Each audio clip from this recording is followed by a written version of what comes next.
2022 నుంచి 2023 వరకు మొత్తం 9 ప్రెడిక్షన్స్ అనేవి ప్రూవన్ అయ్యాయి. Hi friends, welcome to HLN జ్యోతిష్యాలయం. ఈ వీడియో ఆఖర్లో నా ప్రూవన్ ప్రెడిక్షన్స్ ఉన్నాయి. మీరు కనుక నా వాట్సాప్ గ్రూప్లోకి యాడ్ అవ్వాలనుకుంటే కనుక ఇక్కడ మోర్ అని ఉంటుంది, ఆ మోర్ మీద క్లిక్ చేయండి.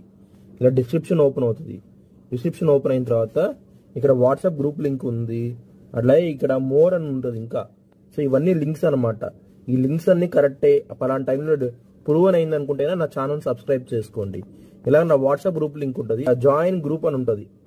హెచ్ఎల్ఎన్ జ్యోతిష్యాలయం అనేది 3 ఛానల్స్ ఉన్నాయి, తెలుగు, ఇంగ్లీష్, హిందీ. మీనరాశికి అధిపతి గురువు. మీనరాశిలో ఉత్తరాభాద్ర 4 పాదాలు, రేవతి 4 పాదాలు, పూర్వాభాద్ర 4వ పాదం ఉంటుంది. ఈ నక్షత్రం వాళ్ళందరికీను నేను చెప్పే వార ఫలితాలు వర్తిస్తాయి.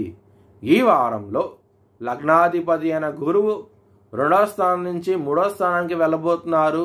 దాని మూలంగా మీకు గురు బలం అనేది తగ్గబోతోంది. ఈ వారం అనేది కొంచెం జాగ్రత్త అంటూ ఎక్కువ తీసుకోండి. ముఖ్యంగా మే 1వ తారీఖు నుంచి కొంచెం జాగ్రత్త అంటూ ఎక్కువ తీసుకోండి.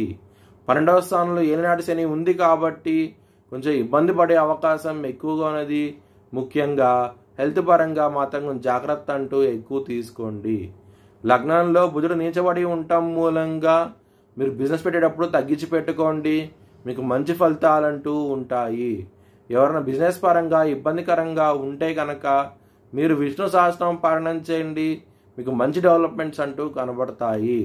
ఒకవేళ మీ జన్మ జాతకంలో కనుక దశలు అంతర్దశలు యోగించకుండా ఉంటే కనుక ఈ వారంలో ఖచ్చితంగా జాబ్ ఇబ్బంది పరంగా ఉంటుంది, కొంచెం జాగ్రత్త అంటూ ఎక్కువ తీసుకోండి.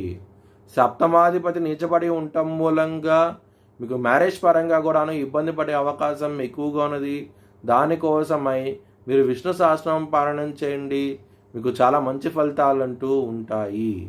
8వ స్థానం అధిపతి అయిన శుక్రుడు మీనరాశిలో ఉండటం మూలంగా మీకు మంచి డెవలప్మెంట్స్ అంటూ కనబడుతున్నాయి.